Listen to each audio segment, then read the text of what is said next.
وقت کے دامن میں اتنی گنجائش نہیں، اذان ہو چکی ہے اور مغرب کی نماز کا وقت بھی بڑا قلیل ہوتا ہے۔ 2-3 باتیں آپ سے شیئر کر کے اجازت چاہوں گا، اور یہ بھی میرے لیے بڑی آسانی ہے کہ آج جن سے میں مائل گفتگو ہوں ان کو اگر ایک ہنٹس ملے گا تو آگے وہ پوری کتاب خود سمجھ جائیں گے۔ آپ کی توجہ میں لے کے جاؤں گا کہ ہم 1 مئی کو پاکستان میں بھی بلکہ پوری دنیا میں بھی ایک دن مناتے ہیں یوم مزدور کے نام سے۔ وہ دن کیا تھا کہ شکاگو میں کچھ لوگ تھے، انہوں نے اپنی کمیونٹی کے لیے آپ ہی کی طرح ایک تنظیم بنائی اور پھر اس کے حقوق کے تحفظ اور اس کے مسائل کے حل کے لیے اپنی جانوں کا نذرانہ پیش کر دیا۔ آج تک یہ پتہ نہیں کہ ان کا مذہب کیا تھا۔ وہ دن مسلمان بھی اسی طریقے سے مناتا ہے جس طرح عیسائی مناتا ہے، یہودی بھی اسی طرح مناتا ہے جس طرح سکھ مناتا ہے، اور ہندو بھی اسی طرح مناتا ہے جس طرح دوسرے مذاہب کے لوگ مناتے ہیں۔ جو خدا کو نہیں مانتے، جو اللہ کی ذات کے منکر ہیں، وہ لوگ بھی وہ دن مناتے ہیں۔ تو ایسا کیوں ہوا؟ میری سمجھ میں یہ بات آتی ہے کہ اس لیے اللہ نے ان کو بلندیاں دے دی کہ انہوں نے اپنی کمیونٹی کا خیال کیا اور اپنی ذات کے مسائل حل کرنے کے لیے قربانی پیش کی۔ اور اگر آپ قرآن کی برگردانی کریں تو وہاں پہ جہاں بہت سے انبیاء کرام کے اذکار نہیں ہیں قرآن میں، 1.25 لاکھ کم و بیش انبیاء آئے ہیں اور چند انبیاء کے آپ کو واقعات قرآن پاک میں ملیں گے، لیکن اس قرآن میں ایک چونٹی کا ذکر ہے، اور غور کرنے پہ یہ پتہ چلا کہ اس چونٹی کا ذکر اللہ نے کیوں کیا۔ اس چونٹی کی ادا اللہ کو پسند کس لیے آئی کہ اس چونٹی نے اپنی ساتھی چونٹیوں کو مخاطب کر کے یہ کہا کہ سلیمان علیہ السلام کا لشکر آ رہا ہے، اپنی اپنی بلوں میں چلے جاؤ۔ لیکن کیوں؟ اس نے ان کی بھلائی سوچی، اللہ نے اس کا ذکر قرآن میں کر دیا، اور قیامت کے بعد بھی، کیونکہ قرآن تو اللہ کا کلام ہے، اس کو فنا نہیں ہے، قیامت بعض چیزیں ہیں جو قیامت تک ہیں، لیکن یہ ذکر جو ہے یہ قیامت کے بعد بھی قائم رہے گا۔ تو بھائیوں، گزارش یہ ہے کہ آپ نے جس اتفاق، جس اتحاد کی بنیاد ڈالی ہے، اس کو پایا تکمیل تک پہنچانا ہے۔ رہا مسئلہ کہاں پہ کرپشن ہے، کہاں پہ حق تلفی ہے، کہاں مسائل جنم لے رہے ہیں، نشاندہی کرنا آپ کا کام ہے، آواز اٹھانا آپ کا کام ہے، آپ کی آواز میں آواز ملانا اور اس آواز کو نہ صرف پاکستان کے ایوانوں تک بلکہ پوری دنیا تک پہنچانا آل پاکستان گورنمنٹ امپلائی کنفیڈریشن کے ذمہ ہے۔ میں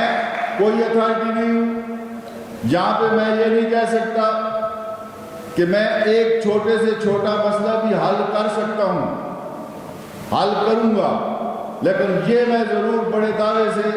اور ذمہ داری سے کہتا ہوں کہ چھوٹے سے چھوٹے مسئلے سے لے کے بڑے سے بڑے مسئلے تک انشاءاللہ تعالی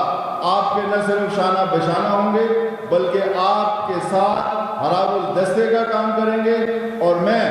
یہ اعلان بھی کرتا ہوں کہ میں صرف کنفیڈریشن کا چیئرمین ہی نہیں بلکہ پاکستان میں کنفیڈریشن سے بڑا ایک اتحاد مرد وجود میں آ چکا ہے جس کو آل پاکستان امپلائیز پینشنر لیبر تحریک کا نام دیا گیا ہے۔ میں اس کا بھی ایگزیکٹو ممبر ہوں جس میں 165 تنظیمیں ہیں پاکستان کی، اور آج میں یہ بھی کہہ سکتا ہوں کہ آج 166 ہو گئی ہیں کہ یہ آئی ٹی بورڈ کی جو امپلائیز ایسوسیشن ہے یہ بھی اس کی ممبر ہے۔ اور میں یہاں اسٹیج پہ اعلان کرتا ہوں کہ آپ جس شخص کا،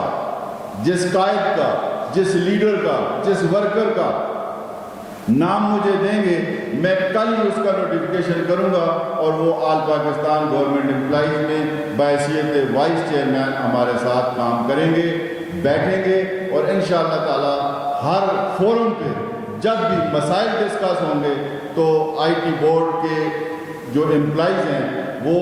کلاس 4 سے لے کے اگر سب سے بڑے افسر تک، میں تو یہ بھی کہوں گا کہ جس پہ آپ اعتراض کر رہے ہیں اس کو بھی آپ ممبرشپ دیں، تاکہ وہ آپ کی ہر میٹنگ میں بیٹھے آپ کی باتیں سنیں اور اس پہ شاید اثر ہو جائے۔ آپ اس کو ضرور ایک وفد بنا کے اس کے پاس جائیں، اپنا فارم لے کے جائیں کہ سر ہم نے ادارے کی فلاح و بہبود کے لیے یہ ایک ویلفیئر ایسوسیشن بنائی ہے، ہم چاہتے ہیں کہ برکت کے لیے آپ اس پہ دستخط کر دیں۔ اگر وہ دستخط کر کے وہ بھی آپ کے قافلے میں شامل ہو جاتے ہیں تو میرے خیال میں بہت ساری آسانیاں پیدا ہوں گی، اور جو لوگ اس میں رکاوٹ بنیں گے تو میرے خیال میں اگر آپ بڑے سے بڑا پتھر بھی کسی دریا میں ڈال دیں تو وہ دریا اس کو بہا کے لے جاتا ہے، لیکن مٹی، یہ تربیلا ڈیم جو ہے یہ مٹی کا ڈیم بنا ہوا ہے، جب مٹی جوڑ کے اس کے سامنے ڈالی گئی تو دریا کے سامنے بھی باندھ دیا گیا۔ اگر آپ کا اتفاق ہوگا، آپ ایک دوسرے کے اوپر ٹرسٹ کریں گے، چھوٹی موٹی لغزشوں کوتاہیوں کو نظر انداز کریں گے تو انشاءاللہ تعالیٰ وہ وقت دور نہیں کہ آپ مثال بنیں گے۔ رہا یہ مسئلہ کہ کنفیڈریشن میں یونیورسٹی کے جو ٹیچرز ہیں ان کی ایسوسیشن بھی اس میں شامل ہے، ہمارے پروفیسر اینڈ لیکچرر ایسوسیشن تعلیم یافتہ لوگوں کے اعتبار سے میں بات کر رہا ہوں، وہ بھی اس میں ہیں، متحدہ معاہدہ اساتذہ پاکستان بھی اس کی ممبر ہے، ریلوے ورکر یونین اس کی ممبر ہے، الائڈ ہیلتھ پروفیشنل اس کے ممبرز ہیں، بورڈ آف ریونیو اس کے ممبر ہیں، اور CNW کی PWD لیبر یونین اس کی ممبر ہے، نادرا امپلائیز یونین اس میں شامل ہے، اسی طرح بہت سارے اور ادارے بھی ہیں جو گورنمنٹ امپلائیز کنفیڈریشن میں شامل ہیں۔ آج میں آپ کو امپلائیز کنفیڈریشن میں خوش آمدید بھی کہتا ہوں، ویلکم بھی کہتا ہوں، اور ایک بار پھر مبارکباد پیش کرتا ہوں کہ آپ نے جو سٹیپ لیا ہے یہ بڑا بولڈ سٹیپ ہے، اور انشاءاللہ تعالیٰ آپ نہیں ہوں گے، میں نہیں ہوں گا، لیکن جو کچھ آج آپ نے کیا ہے یہ انشاءاللہ تعالیٰ رہتی دنیا تک رہے گا، آپ کا نام بھی رہے گا، مسائل بھی حل ہوں گے۔ دعا کرتا ہوں کہ اللہ پاک آپ سب کا، ہم سب کا حامی و ناصر ہو، اس پاکستان کی حفاظت فرمائے، جو جہاں